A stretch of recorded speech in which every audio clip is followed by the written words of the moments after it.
ಪ್ರಭುವಿಗೆ ಸ್ತುತಿ ಸ್ತೋತ್ರ ವಂದನೆಗಳನ್ನು ಹೇಳೋಣ. ನಮ್ಮ ಪ್ರಭು ನಮ್ಮನ್ನು ಉದ್ಧರಿಸಲು, ನಮ್ಮನ್ನು ರಕ್ಷಿಸಲು, ನಮ್ಮ ಮೇಲೆ ದಯೆ ತೋರಲು, ನಮಗೆ ಕರುಣೆ ತೋರಲು ನಮ್ಮ ಮಧ್ಯದಲ್ಲಿ ಪ್ರಸನ್ನರಾಗಿದ್ದಾರೆ.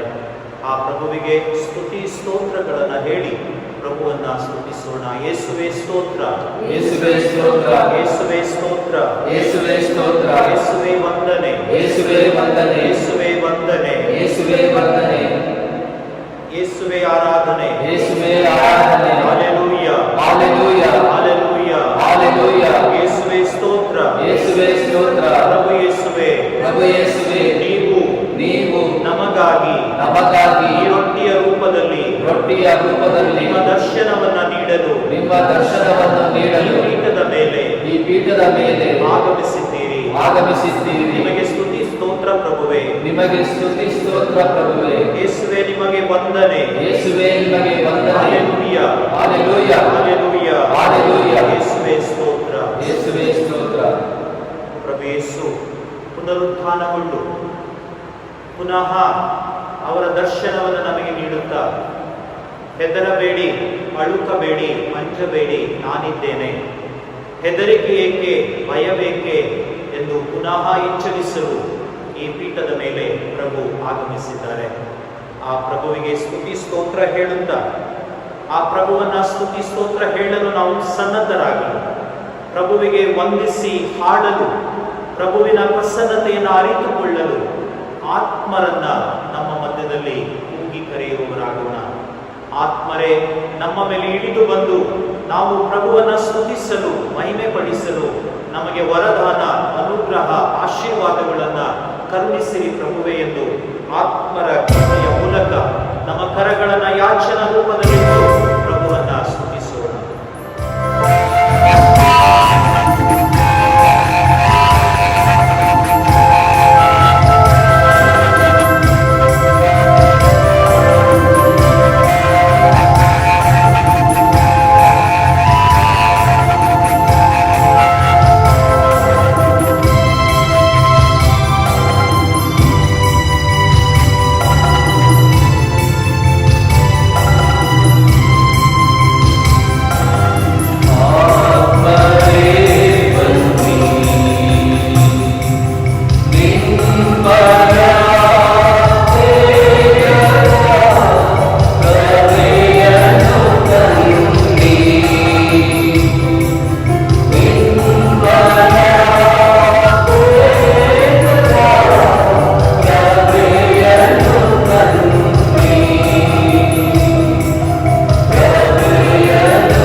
ಹೃದಯದ ಮೇಲಿಟ್ಟು ನಮ್ಮ ಕಣ್ಣುಗಳನ್ನು ಮುಚ್ಚಿ ನಮ್ಮ ಕುಟುಂಬದಲ್ಲೇ ನಾವು ಕುಳಿತು ಒಂದು ಕ್ಷಣ ಪ್ರಭುವಿನ ದಿವ್ಯ ಪ್ರಸನ್ನತೆಯನ್ನ ಅನುಭವಿಸುವವರಾಗೋಣ. ಪ್ರಭು ನಮ್ಮ ಮೇಲೆ, ನಮ್ಮ ಕುಟುಂಬದ ಮೇಲೆ, ನಮ್ಮ ಕೆಲಸ ಕಾರ್ಯಗಳ ಮೇಲೆ ಇಳಿದು ಬಂದಿದ್ದಾರೆ.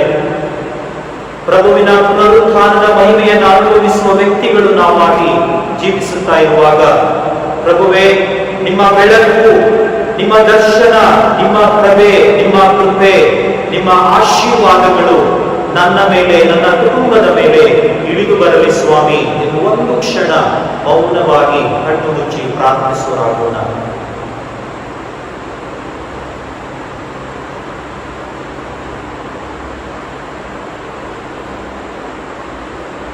ನಮ್ಮ ಪ್ರಭು ಸ್ತುತಿಗೆ ಪಾತ್ರರು, ಸ್ತುತಿಗೆ ಅರ್ಹರು. ಆ ಪ್ರಭುವಿಗೆ ಸ್ತುತಿ ಸ್ತೋತ್ರಗಳನ್ನ ಹೇಳೋಣ. ನನಗಾಗಿ ಪ್ರಭು ಪುನರುತ್ಥಾನಗೊಂಡಿದ್ದಾರೆ.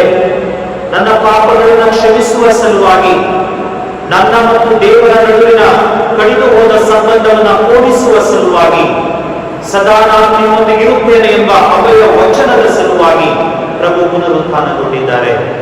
ಆ ಪ್ರಭುವಿಗೆ ಸ್ತುತಿ ಸ್ತೋತ್ರ ವಂದನೆಗಳನ್ನ ಹೇಳೋಣ. ನಿಮ್ಮ ಉತ್ತರ, ಪ್ರಭು ಯೇಸುವೆ ನಿಮ್ಮನ್ನು ಸ್ತುತಿಸಿ ವಂದಿಸಿ ಆರಾಧಿಸುತ್ತೇವೆ. ಪ್ರಭು ಯೇಸುವೆ ನಿಮ್ಮನ್ನು ಸ್ತುತಿಸಿ ವಂದಿಸಿ ಆರಾಧಿಸುತ್ತೇವೆ. ಪ್ರಭು ಯೇಸುವೆ ನಿಮ್ಮನ್ನು ಆರಾಧಿಸುವ ಒಂದು ಸೌಭಾಗ್ಯವನ್ನು ನಮಗೆ ಕೊಟ್ಟಿದ್ದಕ್ಕಾಗಿ, ಪ್ರಭು ಯೇಸುವೆ ನಿಮ್ಮನ್ನು ಸ್ತುತಿಸಿ ವಂದಿಸಿ ಆರಾಧಿಸುತ್ತೇವೆ. ನಮ್ಮ ಕುಟುಂಬದಲ್ಲೇ ಕುರಿತು ನಿಮ್ಮನ್ನು ದರ್ಶಿಸುವ ಸೌಭಾಗ್ಯವನ್ನ ಕೊಟ್ಟಿದ್ದಕ್ಕಾಗಿ, ಪ್ರಭುವೇ ನಿಮ್ಮನ್ನು ಸ್ತುತಿಸಿ ವಂದಿಸಿ ಆರಾಧಿಸುತ್ತೇವೆ. ನಿಮ್ಮ ಪರಿಶುದ್ಧ ಶರೀರವನ್ನು, ರಕ್ತವನ್ನು ನಮಗೆ ಭುಜಿಸಲು ನೀಡುವುದರ ಮೂಲಕ ನಾವು ಕೂಡ ನಿಮ್ಮಂತೆ ಜೀವಿಸಬೇಕು ಎಂಬ ಕರೆಯನ್ನ ಕೊಟ್ಟಿದ್ದಕ್ಕಾಗಿ, ಪ್ರಭು ಯೇಸುವೆ ನಿಮ್ಮನ್ನು ಸ್ತುತಿಸಿ ವಂದಿಸಿ ಆರಾಧಿಸುತ್ತೇವೆ. ಪ್ರಭು ಯೇಸುವೆ ಪ್ರತಿದಿನ ಪ್ರತಿ ಕ್ಷಣ ನೀವು ನಮ್ಮನ್ನ ಕಾದು ಸಂರಕ್ಷಿಸಿ ಕಾಪಾಡಿದ್ದಕ್ಕಾಗಿ, ಪ್ರಭು ಯೇಸುವೆ ನಿಮ್ಮನ್ನು ಸ್ತುತಿಸಿ ವಂದಿಸಿ ಆರಾಧಿಸುತ್ತೇವೆ. ಪ್ರಭು ಯೇಸುವೆ ಈ ದಿನದುದ್ದಕ್ಕೂ, ಈ ಕೆಲವು ದಿನಗಳುದ್ದಕ್ಕೂ ನೀವು ನಮ್ಮ ಜೊತೆಯಲ್ಲಿದ್ದೀರಿ, ನಮ್ಮನ್ನು ರಕ್ಷಿಸುತ್ತಾ ಇದ್ದೀರಿ. ನಮ್ಮನ್ನೆಲ್ಲ ಅಪಾಯಗಳಿಂದಲೂ ಕೇಡುಗಳಿಂದಲೂ ಕಾಪಾಡಿ ಕಾದು ಸಂರಕ್ಷಿಸುತ್ತಾ ಇದ್ದೀರಿ. ಇದಕ್ಕಾಗಿ ನಿಮಗೆ ಸ್ತುತಿ ಸ್ತೋತ್ರ ಪ್ರಭುವೇ. ಪ್ರಭು ಯೇಸುವೆ ನಿಮ್ಮನ್ನು ಸ್ತುತಿಸಿ ವಂದಿಸಿ ಆರಾಧಿಸುತ್ತೇವೆ. ಪ್ರಭು ಯೇಸುವೆ ದೇವಾಲಯಕ್ಕೆ ಬರಲು ನಮಗೆ ಆಸ್ಪದ ಇಲ್ಲದಿದ್ದರೂ ಕೂಡ ನಿಮ್ಮ ದರ್ಶನವನ್ನು ನಮಗೆ ನೀಡುತ್ತಾ ಇದ್ದೀರಿ.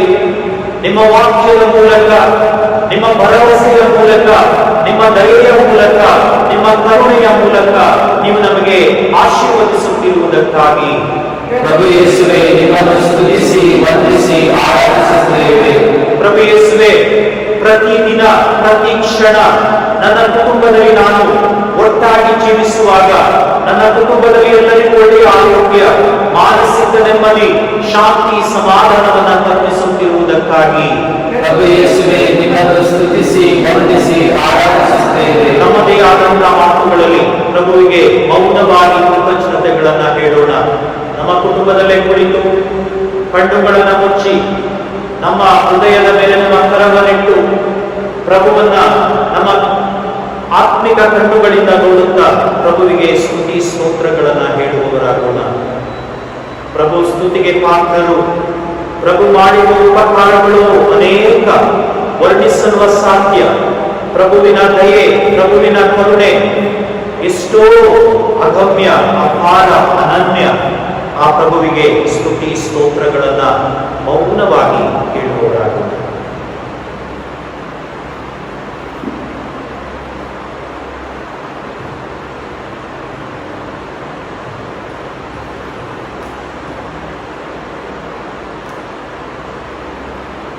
ಪ್ರಭು ಸ್ತುತಿಗೆ ಪಾತ್ರರು, ಸ್ತುತಿಗೆ ಅರ್ಹರು.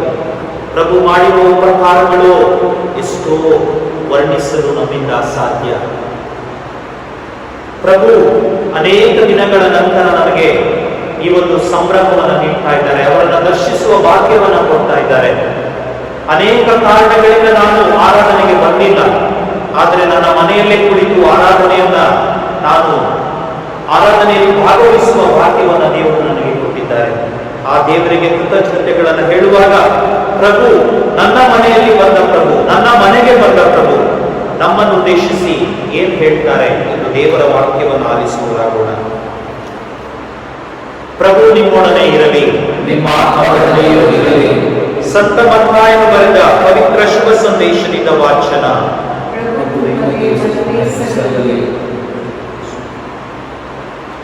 ಯೇಸು ಸ್ವಾಮಿ ಅಲ್ಲಿಂದ ಹೊರಟು ಟೈರ್ ಹಾಗೂ ಸಿದೋನ್ ಪ್ರಾಂತ್ಯಕ್ಕೆ ಹೋದರು.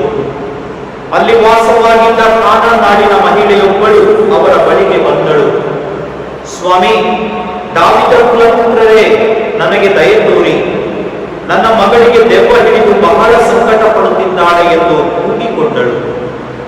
ಯೇಸು ಆಕೆಗೆ ಒಂದು ಮಾತನ್ನು ಹೇಳಲಿಲ್ಲ. ಶಿಷ್ಯರು ಹತ್ತಿರಕ್ಕೆ ಬಂದು, ಇವಳನ್ನು ಕಳುಹಿಸಿ ಬಿಡಿ, ಒಂದೇ ಸಮನೆ ಗೋಳಿಡುತ್ತಾ ನಮ್ಮನ್ನು ಬೆಂಬತ್ತಿ ಬರುತ್ತಿದ್ದಾಳೆ ಎಂದು ಕೇಳಿಕೊಂಡಳು. ಆಗ ಯೇಸು, ನನ್ನನ್ನು ಕಳಿಸಿರುವುದು ತಪ್ಪಿ ಹೋದ ಕುರಿಗಳಂತಿರುವ ಇಸ್ರಾಯೇಲ್ ಜನಾಂಗದವರ ಬಳಿಗೆ ಮಾತ್ರ ಎಂದರು. ಆದರೂ ಆಕೆ ಯೇಸುವಿಗೆ ಅಡ್ಡಬಿದ್ದು, ಸ್ವಾಮಿ, ಸಹಾಯ ಮಾಡಿ ಎಂದು ಯಾಚಿಸಿದಳು. ಅದಕ್ಕೆ ಯೇಸು, ಮಕ್ಕಳ ಆಹಾರವನ್ನು ತೆಗೆದು ನಾಯಿಗಳಿಗೆ ಎಸೆಯುವುದು ಸರಿಯಲ್ಲ ಎಂದರು. ಆಗ ಆಕೆ, ಅದು ನಿಜ ಸ್ವಾಮಿ, ನಾಯಿಗಳಿಗಾದರೂ ತಮ್ಮ ಯಜಮಾನನ ಮೇಚಿನಿಂದ ಕೆಳಕ್ಕೆ ಬೀಳುವ ಚೂರುಪಾಲನ್ನು ತಿನ್ನುತ್ತವಲ್ಲವೇ ಎಂದು ಉತ್ತರ ಕೊಟ್ಟಳು. ಆಗ ಯೇಸು, ತಾಯಿ, ನಿನ್ನ ವಿಶ್ವಾಸ ಅಚಲವಾದುದು, ನಿನ್ನ ಕೋರಿಕೆ ನೆರವೇರಲಿ ಎಂದರು. ಅದೇ ಕ್ಷಣದಲ್ಲಿ ಆಕೆಯ ಮಗಳು ಗುಣ ಹೊಂದಿದಳು. ಪ್ರಭುವಿನ ಶುಭ ಸಂದೇಶ.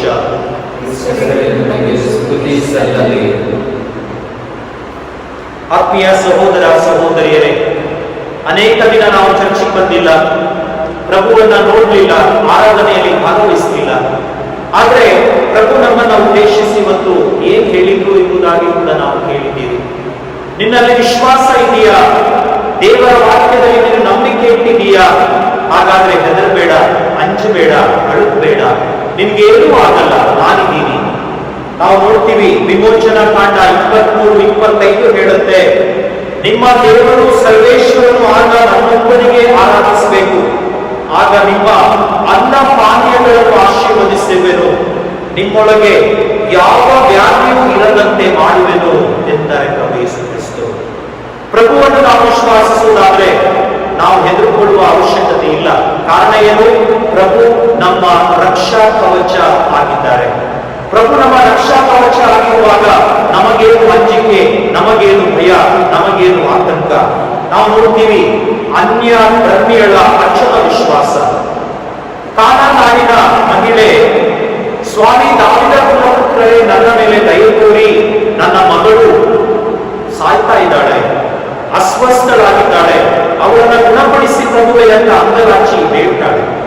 ಪ್ರಭು ಯೇಸು ಕ್ರಿಸ್ತರು ಆಕೆಯ ವಿಶ್ವಾಸವನ್ನ ಪರೀಕ್ಷಿಸುವ ಸಲುವಾಗಿ ಆಕೆಗೆ ಪ್ರಶ್ನೆಗಳನ್ನ ಕೇಳ್ತಾರೆ. ಆದ್ರೂ ಕೂಡ ಆಕೆ ಹೇಳ್ತಾಳೆ, ನನ್ನ ಮೇಲೆ ದಯೆ ತೋರಿ ಸ್ವಾಮಿ, ನನಗೆಲ್ಲವೂ ಕೂಡ ಗೊತ್ತಿದೆ, ಆದ್ರೆ ನನ್ನ ಮೇಲೆ ದಯೆ ತೋರಿ ಸ್ವಾಮಿ.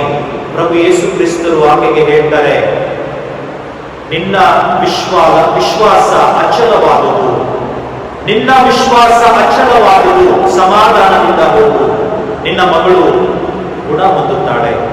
ಆತ್ಮೀಯ ಸಹೋದರ ಸಹೋದರಿಯರೇ, ಈ ಸಂದರ್ಭದಲ್ಲಿ ನಾವೆಲ್ಲರೂ ಕೂಡ ಮನೆಯಲ್ಲಿದ್ದೀವಿ. ನಮಗೆ ಆತಂಕ ಇದೆ, ನಮಗೆ ಭಯ ಇದೆ, ನಮಗೆ ದುಃಖ ಇದೆ, ನಮಗೆ ದುಗುಡ ಇದೆ.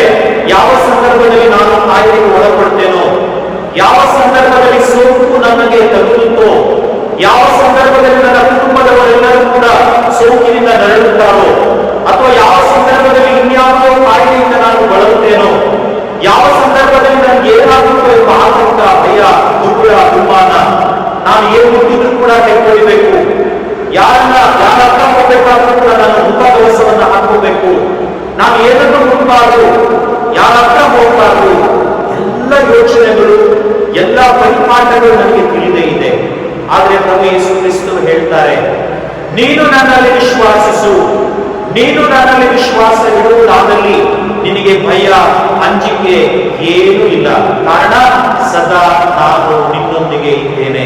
ನೀನು ನನ್ನ ವಾಕ್ಯವನ್ನು ಆಲಿಸಿದ್ದೀಯಾ? ನೀನು ನನ್ನ ವಾಕ್ಯವನ್ನು ಆಲಿಸು. ನೀನು ನನ್ನ ವಾಕ್ಯವನ್ನು ಆಲಿಸುವ ಮೊದಲು ನಿನ್ನ ಹೃದಯವನ್ನ ಶುದ್ಧಗೊಳಿಸಿಕೋ. ಯೆರೆಮೀಯ ಪ್ರವಾದಿ 12:9 ಹೇಳುತ್ತೆ, ಮಾನವನ ಹೃದಯ ಎಲ್ಲಕ್ಕಿಂತ ವಂಚಕ, ಅದಕ್ಕೆ ಅಂಟಿಕೊಂಡಿದೆ ಗುಣವಾಗದ ರೋಗ. ಹೌದು ಸ್ವಾಮಿ, ನನ್ನ ಹೃದಯ ವಂಚಕ ಆಗಿದೆ, ನನ್ನ ಹೃದಯದಲ್ಲಿ ನಾನು ನಿಮ್ಮನ್ನು ಸ್ವೀಕರಿಸಲಿಲ್ಲ. ಪ್ರಭುವೇ, ನಿಮ್ಮ ವಾಕ್ಯ ನನ್ನ ಹೃದಯದಲ್ಲಿರಲಿ, ಮೊಳಕೆ ಹೊಡೆದು ಬೆಳೆ ತಂದು ನಾನು ನಿಮ್ಮನ್ನ ಅನುಭವಿಸಲು, ನಿಮ್ಮನ್ನ ಪ್ರೀತಿಸಲು, ನಿಮ್ಮನ್ನು ಆರಾಧಿಸಲು, ನಿಮ್ಮ ಸಂಪೂರ್ಣ ರಕ್ಷಣೆಯನ್ನ ಪಡೆಯಲು ನನಗೆ ಅನುಗ್ರಹಿಸಿ ಪ್ರಭುವೇ ಎಂದು ನಾವಿದು ಪ್ರಾರ್ಥಿಸಬೇಕಾಗಿದೆ. ಕೀರ್ತನೆ 107 ವಚನ 19 ಹೇಳ್ತಾರೆ, ಸಂಕಟದಲ್ಲಿ ಮೊರೆ ಇಟ್ಟರು ಪ್ರಭುವಿಗೆ, ಬಿಕ್ಕಟ್ಟಿನಿಂದ ಬಿಡುಗಡೆ ಇಟ್ಟರು ದೇವರು ಅವಳಿಗೆ. ಗುಣಪಡಿಸಿದವರು ತನ್ನ ವಾಕ್ಯದಿಂದ, ತಪ್ಪಿಸಿದರು ಅವರನ್ನು ವಿನಾಶ ಕೂಪದಿಂದ. ಹೌದು ಪ್ರಭುವೇ, ನಾನು ತಪ್ಪು ಮಾಡಿದ್ದೀನಿ, ನಾನು ಮೋಸ ಮಾಡಿದ್ದೀನಿ, ನನ್ನ ಹೃದಯವನ್ನು ಶುದ್ಧವಾಗಿಸಿಕೊಳ್ಳದೆ ನಾನು ಇಂದು ಹೆದರಿಕೊಳ್ತಾ ಇದ್ದೀನಿ. ಈ ಲೋಕ ನೀಡುವ ಈ ಒಂದು ಆಜ್ಞೆಗಳು ಅಥವಾ ನಾನು ಕೇಳಿ ತಿಳಿದುಕೊಳ್ಳುವಂತಹ ಈ ಕಾಯಿಲೆಗಳು, ಈ ಸೋಂಕು ನನ್ನನ್ನು ಹೆದರಿಸ್ತಾ ಇದೆ, ನನಗೆ ಭಯಪಡಿಸ್ತಾ ಇದೆ. ಪ್ರಭುವೇ, ನನ್ನ ಮೇಲೆ ನಿಮ್ಮ ದಯೆ ತೋರಿ ಎಂದು ನಾವಿನ್ನು ಪ್ರಾರ್ಥಿಸಬೇಕು. ದಯೆ ಭಾನುವಾರವನ್ನು ನಾವು ಆಲಿಸಿದ್ದೀವಿ. ಆ ಭಾನುವಾರದಲ್ಲಿ ನಾವು ಹೇಳಿದ್ವಿ, ದೇವರಿರುವ ದಯೆ ನಮ್ಮ ಮೇಲೆ ತೋರಿಸಿ. ದೇವರ ದಯೆ ನಮ್ಮ ಮೇಲೆ ಇರೋದಾದ್ರೆ ನಮ್ಗೆ ಯಾವ ಅಂಜಿಕೆ, ಭಯ, ದುಃಖ, ದುಗುಡ, ದುಮಾನ ಏನೂ ಇಲ್ಲ. ನಾವೆಲ್ಲರೂ ಕೂಡ ನಮ್ಮನ್ನೇ ನಾವು ಪ್ರಭುವಿಗೆ ಸಮರ್ಪಣೆ ಮಾಡೋಣ. ನಮ್ಮ ಕುಟುಂಬದ ಕುರಿತು ನಾವು ಆ ಪ್ರಭುವಿನ ಪ್ರಭಾವನೆಯಲ್ಲಿರುವಂತಹ ಪ್ರಭುವನ್ನ ಇಚ್ಛಿಸ್ತಾ ಇದ್ದೀವಿ. ಆ ಪ್ರಭುವನ್ನ ನೋಡಿ ನಮ್ಮನ್ನೇ ಪ್ರಭುವಿಗೆ ಸಮರ್ಪಣೆ ಮಾಡಿಕೊಳ್ಳೋಣ. ಪ್ರಭುವೇ, ನಿಮ್ಮ ಪರಿಶುದ್ಧ ಹಸ್ತ ನಮ್ಮ ಕುಟುಂಬದ ಮೇಲೆ ಚಾಚಿರಲಿ, ನನ್ನ ಮೇಲೆ ಚಾಚಿರಲಿ. ನಿಮ್ಮ ಪರಿಶುದ್ಧ ರಕ್ತ ನನ್ನ ನರನಾಡಿಗಳಲ್ಲಿ, ಕೀಲು ಮಜ್ಜೆಗಳಲ್ಲಿ ಹರಿಯುತ್ತಿರಲಿ. ನಾನು ಶುದ್ಧನಾಗಿ, ನಾನು ಸ್ವಸ್ಥನಾಗಿ, ನಾನು ನಿಮ್ಮ ಸಾಮ್ರಾಜ್ಯದ ಸತ್ಪ್ರಜೆಯಾಗಿ ಬಾಳುವ ಸೌಭಾಗ್ಯ ದೇವರ ನನಗೆ ನೀಡಿರಿ ಎಂದು ನಾವಿದು ಪ್ರಾರ್ಥಿಸುವರಾಗೋಣ. ನಾವು ಏನು ಮೆಡಿಸಿನ್ ತಗೊಂಡ್ರು ಕೂಡ ದೇವರ ವಾಕ್ಯದ ಆ ವಿಶೇಷ ಆಶೀರ್ವಾದ ನಮ್ಮ ಮೇಲೆ ಇಲ್ಲದೆ ಇದ್ರೆ ನಮ್ಗೇನು ಗುಣಾಗಲ್ಲ. ಅದನ್ನೇ ನಾವು ಸುಜ್ಞಾನ 16:12 ಹೇಳುತ್ತೆ, ಅವರು ಗುಣ ಹೊಂದಿದ್ದು ಗಿಡಮೂಲಿಕೆಯಿಂದಲ್ಲ, ಮೆತ್ತಗೆ ಮಾಡುವ ಮುಲಾಮಿನಿಂದಲ್ಲ, ಅದಾಯಿತು ಸರ್ವೇಶ್ವರ ಸಕಲವನ್ನು ಸ್ವಸ್ಥಪಡಿಸುವ ನಿಮ್ಮ ಪರಿಶುದ್ಧ ವಾಕ್ಯದಿಂದ. ನಾವು ಇವತ್ತು ಬೇರೆ ಬೇರೆ ಕಾಯಿಲೆಗಳಿಗೆ ಮೆಡಿಸಿನ್ ತಗೊಳ್ತಾ ಇದ್ದೀವಿ, ಇಂಜೆಕ್ಷನ್ಸ್ ಗಳನ್ನ ತಗೊಳ್ತಾ ಇದ್ದೀವಿ, ನಾವು ಆಸ್ಪತ್ರೆಗಳಿಗೆ ಅಡ್ಮಿಟ್ ಆಗ್ತೀವಿ. ಆದ್ರೆ ನಮಗೆ ಗುಣಪಡಿಸುವವರು ಪ್ರಭು ಯೇಸು ಕ್ರಿಸ್ತರೇ. ಆ ಗುಣಪಡಿಸುವ ಶಕ್ತಿ ಪ್ರಭುವಿನಿಂದ ಹೊರ ಹೊಂದ್ತಾ ಇದೆ. ನಾನು ನನ್ನ ಹೃದಯವನ್ನ ತೆರೆದು ಆ ಪ್ರಭುವಿನ ಆ ಶಕ್ತಿಯನ್ನ ನಾನು ಸ್ವೀಕರಿಸಬೇಕು. ನನ್ನ ಕರೆಗಳನ್ನ ಚಾಚಿ ಆ ಪ್ರಭುವಿನ ಪ್ರಭುವಿನಿಂದ ಹೊರಡುವ ಆ ವಿಶೇಷ ಶಕ್ತಿಯನ್ನ ನಾನು ನನ್ನದಾಗಿಸಿಕೊಳ್ಬೇಕು. ಆಗ ನಾನು ಶುದ್ಧನಾಗ್ತೀನಿ. ಪ್ರಭುವೇ, ನನ್ನ ಹೃದಯ ನಿಮ್ಮ ಹೃದಯದಂತೆ ಮಾಡಿ ಸ್ವಾಮಿ. ನನ್ನ ಹೃದಯ ನಿಮ್ಮ ಹೃದಯದಂತೆ ಆದಾಗ ನಾನು ನಿಮ್ಮನ್ನು ಸ್ತುತಿಸಲು, ಮಹಿಮೆ ಪಡಿಸಲು ಯಾವುದೇ ಭಯ, ಅಂಜಿಕೆ, ಆತಂಕ, ದುಃಖ, ಅಪಮಾನ ನನ್ನ ಜೀವನದಲ್ಲಿ ಇರದೆ ನಾನು ನಿಮ್ಮನ್ನ ಸ್ವೀಕರಿಸಲು, ನಿಮ್ಮನ್ನ ಹರಸಲು, ನಿಮಗೆ ಸ್ತುತಿ ಸ್ತೋತ್ರ ಸಲ್ಲಿಸಲು ನನಗೆ ಅನುಗ್ರಹಿಸಿ ಪ್ರಭುವೇ ಎಂದು ಈ ಸಂದರ್ಭದಲ್ಲಿ ನಾವು ಪ್ರಾರ್ಥಿಸುವರಾಗೋಣ. ಪ್ರಭು ಯೇಸು ಕ್ರಿಸ್ತರು ನಮ್ಮ ಜೊತೆಯಲ್ಲಿರುವಾಗ ನಮಗೆ ಅನ್ಯರು. ರೋಮನರಿಗೆ ಬರೆದ ಪತ್ರಿಕೆ 8ನೇ ಅಧ್ಯಾಯ 31 ವಚನ ಹೇಳುತ್ತೆ, ದೇವರು ನಮ್ಮೊಂದಿಗೆ ಇರುವಾಗ ನಮಗಾರು ಅನ್ಯರು. ಪ್ರಭು ಯೇಸು ಕ್ರಿಸ್ತರೇ ನಮ್ಮ ಜೊತೆಯಲ್ಲಿದ್ದಾರೆ, ನಮ್ಮ ಮನೆಯಲ್ಲಿದ್ದಾರೆ. ನಮ್ಗೆ ಯಾಕೆ ಅಂಜಿಕೆ, ನಮಗೆ ಯಾಕೆ ಭಯ, ನಮಗೆ ಯಾಕೆ ಆತಂಕ? ಖಂಡಿತವಾಗಿ ಆ ಪ್ರಭು ನಮ್ಮ ಜೊತೆಯಲ್ಲಿ ಇದ್ದಾರೆ ಎಂದು ಹೇಳುತ್ತಾ ಪ್ರಭುವೇ ಹೇಳುವಂತೆ, ನೀನು ಹೆದರಬೇಡ, ಅಂಚಬೇಡ, ಅಳುಬೇಡ, ಸದಾ ನಾನು ನಿಮ್ಮೊಂದಿಗೆ ಇರ್ತೇನೆ. ಆ ಗೀತೆಯನ್ನು ಹಾಡುವುದರ ಮೂಲಕ ಪ್ರಭುವಿನ ವಿಶೇಷ ಆಶ್ರಯವನ್ನು ನಾವು ಪ್ರಾರ್ಥಿಸೋಣ. ವಿಶೇಷ ಆಶ್ರಯಕ್ಕಾಗಿ ನಾವು ಬೇಡುತ್ತಾ, ಸ್ವಾಮಿ, ನನ್ನನ್ನು, ನನ್ನ ಕುಟುಂಬವನ್ನು, ನನ್ನ ಸಮಸ್ತವನ್ನು, ನನ್ನ ಸಮಾಜವನ್ನು, ನನ್ನ ದೇಶವನ್ನು, ನನ್ನ ಇಡೀ ವಿಶ್ವವನ್ನು ರಕ್ಷಿಸಿ ನಿಮ್ಮ ಅಭಯ ಹಸ್ತ ನಮ್ಮ ಮೇಲೆ ಚಾಚಿ ಪ್ರಭು ಎಂದು ನಾವೆಲ್ಲರೂ ಕೂಡ ಮನದಲ್ಲಿ ಭಯವೇದಕ್ಕೆ ಎಂಬ ಗೀತೆಯನ್ನು ಹಾಡಿ ಪ್ರಭುವನ್ನು ಸ್ತುತಿಸುವರಾಗೋಣ.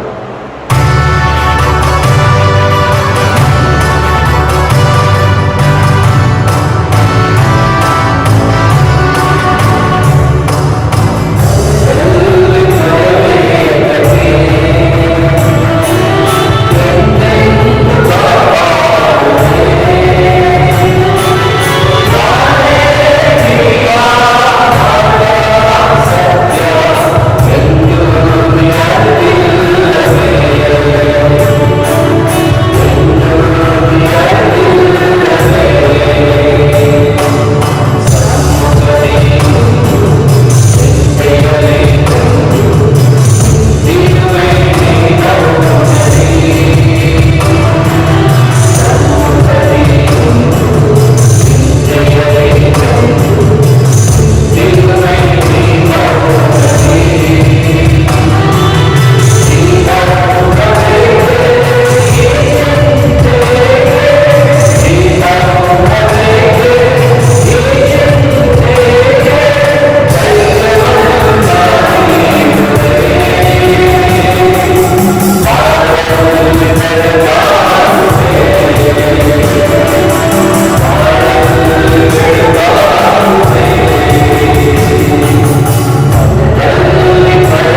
ನಾನಿದ್ದೇನೆ. ಈ ಕೊರೋನಾ ವೈರಸ್ ಇರ್ಬೋದು, ನಮ್ಮ ಸಕ್ಕರೆ ಕಾಯಿಲೆ ಇರ್ಬೋದು, ನಮ್ಮ BP, ಶುಗರ್, ನಮ್ಮ ಹೃದಯ ಸಂಬಂಧಿ ಕಾಯಿಲೆಗಳು, ಕಿಡ್ನಿ ಸಮಸ್ಯೆಗಳು, ಯಾವುದೇ ಸಮಸ್ಯೆ ಇದ್ರೂ ಕೂಡ ಭಯಬೇಡ, ನಾನಿದ್ದೇನೆ, ಹೆದರಬೇಡ, ಅಂಜಬೇಡ, ಅಳುಬೇಡ ಅಂತ ಪ್ರಭು ಹೇಳಿದ್ದಾರೆ. ಆ ಪ್ರಭುವಿಗೆ ನಾವು ಸ್ತುತಿ ಸ್ತೋತ್ರಗಳನ್ನು ಹೇಳಿದ್ದೇವೆ. ಪ್ರಭು ಯೇಸು ಕ್ರಿಸ್ತರೇ ಹೇಳ್ತಾರೆ ಮತ್ತಾಯ 7:7, ಕೇಳಿರಿ ನಿಮಗೆ ಕೊಡಲಾಗುವುದು, ಹುಡುಕಿರಿ ನಿಮಗೆ ಸಿಗುವುದು, ತಟ್ಟಿರಿ ನಿಮಗೆ ತೆರೆಯಲಾಗುವುದು. ಆ ಪ್ರಭುವಿಗೆ ನಮ್ಮ ಕೋರಿಕೆಗಳನ್ನು ನಾವು ಆಯ್ಕೆ ಮಾಡಿಕೊಳ್ಳೋಣ. ನಮ್ಮ ಉತ್ತರ, ಪ್ರಭು ಯೇಸುವೇ, ನಾವು ನಿಮ್ಮನ್ನು ಪ್ರಾರ್ಥಿಸುತ್ತೇವೆ. ಪ್ರಭು ಯೇಸುವೇ, ನಾವು ನಿಮ್ಮನ್ನು ಪ್ರಾರ್ಥಿಸುತ್ತೇವೆ. ಪ್ರಭು ಯೇಸುವೇ, ವಿಶ್ವವ್ಯಾಪಿಯಾಗಿರುವ ಕಥೋಲಿಕ ಧರ್ಮಸಭೆಗಾಗಿ, ನಮ್ಮ ಜಗದ್ಗುರುಗಳು, ಧರ್ಮಾಧ್ಯಕ್ಷರುಗಳು, ಗುರುಗಳು, ಧರ್ಮ ಭಗಿನಿಯರು, ಶ್ರೀಸಾಮಾನ್ಯರಿಗಾಗಿ ಪ್ರಾರ್ಥಿಸುತ್ತೇವೆ. ಪ್ರಭುವೇ, ನಿಮ್ಮ ವಿಶೇಷ ದಯೆ, ಕರುಣೆ, ಆಶೀರ್ವಾದ ಸದಾ ನಮ್ಮ ಮೇಲೆ ನೆಲೆಸಿ ನಾವೆಲ್ಲರೂ ಕೂಡ ಕ್ರಿಸ್ತಂಬರರಾಗಿ ಜೀವಿಸಲು ನಮಗೆ ನಿಮ್ಮ ನೆರವು ನೀರೆಂದು ಪ್ರಭು ಯೇಸುವೇ ಪ್ರಾರ್ಥಿಸುತ್ತೇವೆ. ಪ್ರಭು ಯೇಸುವೇ, ನಮ್ಮ ಧರ್ಮಕ್ಷೇತ್ರಕ್ಕಾಗಿ, ನಮ್ಮ ಧರ್ಮಕ್ಷೇತ್ರದ ಎಲ್ಲ ಗುರುಗಳು, ಧರ್ಮ ಭಗಿನಿಯರು, ಶ್ರೀಸಾಮಾನ್ಯರಿಗಾಗಿ ಪ್ರಾರ್ಥಿಸುತ್ತೇವೆ. ನಮ್ಮ ಧರ್ಮ ಕೇಂದ್ರಕ್ಕಾಗಿ, ಧರ್ಮ ಕೇಂದ್ರದ ಎಲ್ಲ ಜನರಿಗಾಗಿ, ಎಲ್ಲ ಕುಟುಂಬಗಳಿಗಾಗಿ ಪ್ರಾರ್ಥಿಸುತ್ತೇವೆ. ಪ್ರಭುವೇ, ನಿಮ್ಮ ದಯೆ, ನಿಮ್ಮ ಕರುಣೆ, ನಿಮ್ಮ ಸಂರಕ್ಷಣೆ ಸದಾ ನಮ್ಮ ಕುಟುಂಬದ ಮೇಲಿದ್ದು ನಾವೆಲ್ಲರೂ ಕೂಡ ಸಂರಕ್ಷಣೆಯನ್ನ ಪಡೆದು ಜೀವಿಸುವ ಸೌಭಾಗ್ಯವನ್ನ ನೀವು ನಮಗೆ ನೀಡಿರೆಂದು ಪ್ರಭು ಯೇಸುವೇ ನಾವು ನಿಮ್ಮನ್ನು ಪ್ರಾರ್ಥಿಸುತ್ತೇವೆ. ಪ್ರಭು ಯೇಸುವೇ, ಇಂದು ಅನೇಕ ಕಡೆ ಆತಂಕ, ದುಗುಡ, ದುಮ್ಮಾನ ನೆಲೆಸಿದೆ. ಕಾಯಿಲೆಯ ಕರಿಮೋಡ ಛಾಯೆ ಎಲ್ಲಾ ಕಡೆ ಕವಿದಿದೆ. ಪ್ರಭುವೇ, ಈ ಸೋಂಕಿನಿಂದ ನಾವು ಸಂಪೂರ್ಣ ಸ್ವಸ್ಥರಾಗಿ, ಸೋಂಕು ಹರಡಿರುವ ಸಮಾಜ ಸ್ವಸ್ಥ ಸಮಾಜವಾಗಲು ನಾವು ಪ್ರಾರ್ಥಿಸುವಾಗ ಎಲ್ಲ ವೈದ್ಯರನ್ನು, ಎಲ್ಲ ಪೊಲೀಸ್ ಸಿಬ್ಬಂದಿಗಳನ್ನು, ದಾದಿಯರನ್ನು, ಆಸ್ಪತ್ರೆಯಲ್ಲಿ ಸೇವೆ ಮಾಡುವ ಪ್ರತಿಯೊಬ್ಬರನ್ನು ನಿಮ್ಮ ಕರಗಳಿಗೆ ಸಮರ್ಪಿಸಿ ಪ್ರಾರ್ಥಿಸುತ್ತಿದ್ದೇವೆ. ಅನೇಕ ಸಾಮಾಜಿಕ ಕಾರ್ಯಕರ್ತರು, ಸಮಾಜ ಸೇವೆ ಮಾಡುವವರು ಇದರಲ್ಲಿ ತೊಡಗಿಕೊಂಡಿದ್ದಾರೆ. ಒಳ್ಳೆ ಮನಸ್ಸುಳ್ಳವರು ದೇಣಿಗೆಯನ್ನ ಕೊಡ್ತಾ ಇದ್ದಾರೆ, ಸಹಾಯವನ್ನ ಮಾಡ್ತಿದ್ದಾರೆ. ಪ್ರಭುವೇ, ಅವರೆಲ್ಲರನ್ನ ನಿಮ್ಮ ವಿಶೇಷ ದಯೆ ಮತ್ತು ಆಶೀರ್ವಾದಗಳಿಂದ ತುಂಬಿ ಅವರನ್ನ ಸಂಪೂರ್ಣಗೊಂಡು ಅವರನ್ನು ಸಂಪೂರ್ಣಗೊಳಿಸಿ ದೇವರ ಅನುಗ್ರಹಕ್ಕೆ ಪಾತ್ರರಾಗುವ ಸೌಭಾಗ್ಯವನ್ನ ನೀವು ನೀಡಿರೆಂದು ಪ್ರಭು ಯೇಸುವೇ ನಾವು ನಿಮ್ಮನ್ನು ಪ್ರಾರ್ಥಿಸುತ್ತೇವೆ. ಪ್ರಭು ಯೇಸುವೇ, ನಮ್ಮ ಕುಟುಂಬಗಳನ್ನು ನಿಮ್ಮ ಕರಗಳಿಗೆ ಸಮರ್ಪಿಸಿ ಪ್ರಾರ್ಥಿಸುತ್ತಿದ್ದೇವೆ. ನನ್ನ ತಂದೆ ತಾಯಿ, ನನ್ನ ಪತಿ ಪತ್ನಿ, ಮಕ್ಕಳಿಗಾಗಿ, ನಾನು ಜೀವಿಸುವ ನನ್ನ ಕುಟುಂಬದಲ್ಲಿ ಸಂಪೂರ್ಣ ಶಾಂತಿಗಾಗಿ, ಸಮಾಧಾನಕ್ಕಾಗಿ ಪ್ರಾರ್ಥಿಸುತ್ತೇನೆ. ಪ್ರಭುವೇ, ಯಾವುದೇ ಆತಂಕವಿಲ್ಲದೆ, ಯಾವುದೇ ಭಯವಿಲ್ಲದೆ ನಾವು ಜೀವಿಸಲು ಬೇಕಾದ ವರದಾನವನ್ನು ನಿಮ್ಮ ವಿಶೇಷ ಅಭಿಷೇಕದಿಂದ, ನಿಮ್ಮ ಪವಿತ್ರಾತ್ಮರ ಶಕ್ತಿಯಿಂದ, ನಿಮ್ಮ ಪರಿಶುದ್ಧ ರಕ್ತದಿಂದ ನಮ್ಮನ್ನು ಬಿಡುಗಡೆಗೊಳಿಸಿ ನಾವೆಲ್ಲರೂ ಕೂಡ ಸಂಪೂರ್ಣರಾಗಿ ಜೀವಿಸಲು ಬೇಕಾದ ವರದಾನವನ್ನು ನಮಗೆ ಕರುಣಿಸಿರೆಂದು ಪ್ರಭು ಯೇಸುವೇ ನಾವು ನಿಮ್ಮನ್ನು ಪ್ರಾರ್ಥಿಸುತ್ತೇವೆ. ಒಂದು ಕ್ಷಣ ಮೌನವಾಗಿ ಪ್ರಾರ್ಥಿಸುವ ಕಣ್ಣುಗಳನ್ನು ಮುಚ್ಚಿ ನಮ್ಮ ಹೃದಯದ ಮೇಲೆ ನಮ್ಮ ಕರವನ್ನಿಟ್ಟು ತಲೆಬಾಗಿ ನಮ್ಮ ವೈಯಕ್ತಿಕ ಉದ್ದೇಶಗಳಿಗಾಗಿ ಪ್ರಾರ್ಥಿಸೋಣ. ಎಷ್ಟೋ ಜನರು ನಮ್ಮಲ್ಲಿ ಪ್ರಾರ್ಥಿಸಲು ಕೇಳಿಕೊಂಡಿದ್ದಾರೆ.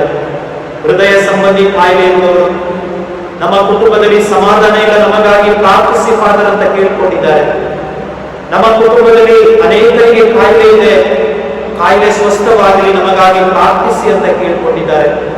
ನಮ್ಮ ಕುಟುಂಬದಲ್ಲಿ ಕೆಲಸ ಇಲ್ಲ, ದುಡಿಮೆ ಇಲ್ಲ, ನಾವು ಮನೆಯಲ್ಲಿದ್ದೀವಿ, ಊಟಕ್ಕೂ ಕೂಡ ಸಮಸ್ಯೆ ಅಂತ ಕೇಳ್ಕೊಂಡವರಿದ್ದಾರೆ. ಅವರೆಲ್ಲರನ್ನ ಪ್ರಭುವಿಗೆ ಸಮರ್ಪಣೆ ಮಾಡ್ತಾ ನಮ್ಮನ್ನೇ ಪ್ರಭುವಿಗೆ ಅರ್ಪಿಸಿ ಪ್ರಾರ್ಥಿಸೋಣ. ನಮ್ಮ ಕಷ್ಟ, ದುಃಖ, ದುಗುಡ ಎಲ್ಲ ಅವಮಾನಗಳು ಮಾಯವಾಗಿ ಪ್ರಭು ನಮ್ಮನ್ನ ಸಂಧಿಸಿ ಪ್ರಭುವಿನ ಆಶೀರ್ವಾದ ಸದಾ ನಮ್ಮ ಮೇಲಿದ್ದು ನಾವೆಲ್ಲರೂ ಕೂಡ ದೇವರ ಆಶೀರ್ವಾದಕ್ಕೆ ಪಾತ್ರರಾಗಲು ಬೇಕಾದ ವರದಾನಕ್ಕಾಗಿ ಕೇಳೋಣ. ನಮ್ಮ ವೈಯಕ್ತಿಕ ಕೋರಿಕೆಗಳಿಗಾಗಿ, ನಮ್ಮ ವ್ಯಾಧಿಗಳಿಗಾಗಿ, ದೇವರ ವಾಕ್ಯದ ನಿಮಿತ್ತ ನಾವೆಲ್ಲರೂ ಸಂಪೂರ್ಣ ಬಿಡುಗಡೆ ಹೊಂದಿ ಪ್ರಭುವನ್ನು ಸ್ತುತಿಸುವಂತಾಗಲಿಕ್ಕೆ, ಎಷ್ಟೋ ಜನರು ಆಸ್ಪತ್ರೆಯಲ್ಲಿ ಚಿಕಿತ್ಸೆಯನ್ನು ಪಡೆಯುತ್ತಿರುವಂತಹ ಸಂದರ್ಭದಲ್ಲಿ ಪ್ರಭುವಿನ ವೈದ್ಯರಲ್ಲಿ ಶ್ರೇಷ್ಠ ವೈದ್ಯರಾದ ಪ್ರಭುವಿನ ಅಭಯ ಹಸ್ತ ಅವರ ಮೇಲೆ ಚಾಚಿದ್ದು ಅವರೆಲ್ಲರೂ ಕೂಡ ಸಂಪೂರ್ಣರಾಗಿ ಸ್ವಸ್ಥರಾಗುವಂತೆ ಪ್ರಾರ್ಥಿಸುವಾಗೋಣ. ಒಂದು ಕ್ಷಣ ಮೌನವಾಗಿ ಪ್ರಾರ್ಥಿಸುತ್ತಾ ನಮ್ಮೆಲ್ಲ ಕೋರಿಕೆಗಳನ್ನು ಜ್ಞಾಪಿಸಿಕೊಂಡು ಪ್ರಭುವಿಗೆ ಸಮರ್ಪಣೆ ಮಾಡಿ ಪ್ರಭು ಕಲಿಸಿಕೊಟ್ಟ ಪ್ರಾರ್ಥನೆಯ ಮೂಲಕ ಪ್ರಭುವಿಗೆ ಅರ್ಪಿಸೋಣ.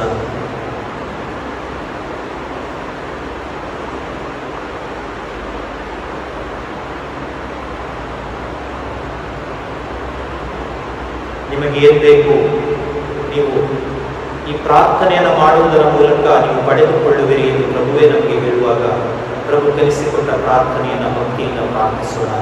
ಸ್ವರ್ಗದಲ್ಲಿರುವ ನಮ್ಮ ತಂದೆಯೇ, ನಿಮ್ಮ ನಾಮ ಪೂಜಿತವಾಗಲಿ, ನಿಮ್ಮ ರಾಜ್ಯ ಬರಲಿ, ನಿಮ್ಮ ಚಿತ್ತ ಸ್ವರ್ಗದಲ್ಲಿ ನೆರವೇರುವಾಗ ಭೂಮಿಯಲ್ಲಿಯೂ ನೆರವೇರಲಿ. ನಮ್ಮ ಅನುದಿನದ ಆಹಾರವನ್ನು ನಮಗೆ ನೀಡಿರಿ. ನಮಗೆ ತಪ್ಪು ಮಾಡಿದವರನ್ನು ನಾವು ಕ್ಷಮಿಸುವ ಪ್ರಕಾರ ನಮ್ಮ ಪಾಪಗಳನ್ನು ಕ್ಷಮಿಸಿರಿ. ನಮ್ಮನ್ನು ಶೋಧನೆಗೆ ಒಳಪಡಿಸದೆ ಕೇಳಿನಿಂದ ನಮ್ಮನ್ನು ರಕ್ಷಿಸಿರಿ. ಆಮೆನ್. ಪ್ರಭು ಯೇಸು ನಮ್ಮೆಲ್ಲರನ್ನ ಈಗ ಆಶೀರ್ವದಿಸಲಿದ್ದಾರೆ. ಎಂಥ ದಿವ್ಯ ಸಂಸ್ಕಾರ ಗೀತೆಯನ್ನು ಹಾಡುವುದರ ಮೂಲಕ ನಮ್ಮ ಕುಟುಂಬದಲ್ಲಿ ನಾವು ಕುಳಿತು ಮೊಣಕಾಲೂರಿ ಪ್ರಭುವಿನ ಆಶೀರ್ವಾದಕ್ಕಾಗಿ ನಾವು ಪ್ರಾರ್ಥಿಸುವರಾಗೋಣ.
ಅದ್ಭುತಕರವಾದ ಸಂಸ್ಕಾರವನ್ನು ನಿಮ್ಮ ಶಿಲುಬೆಯ ಮರಣದ ಸ್ಮಾರಕವಾಗಿ ಬಿಟ್ಟಿದ್ದೀರಿ.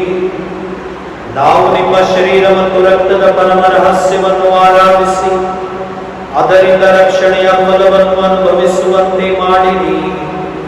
ಪಿತಾ ದೇವರೊಂದಿಗೆ ಪವಿತ್ರಾತ್ಮರ ಐಕ್ಯದಲ್ಲಿ ಯುಗ ಯುಗಾಂತರಕ್ಕೂ ಜೀವಿಸಿ ಆಳುವ ನಿಮ್ಮನ್ನು ಪ್ರಾರ್ಥಿಸುತ್ತೇವೆ.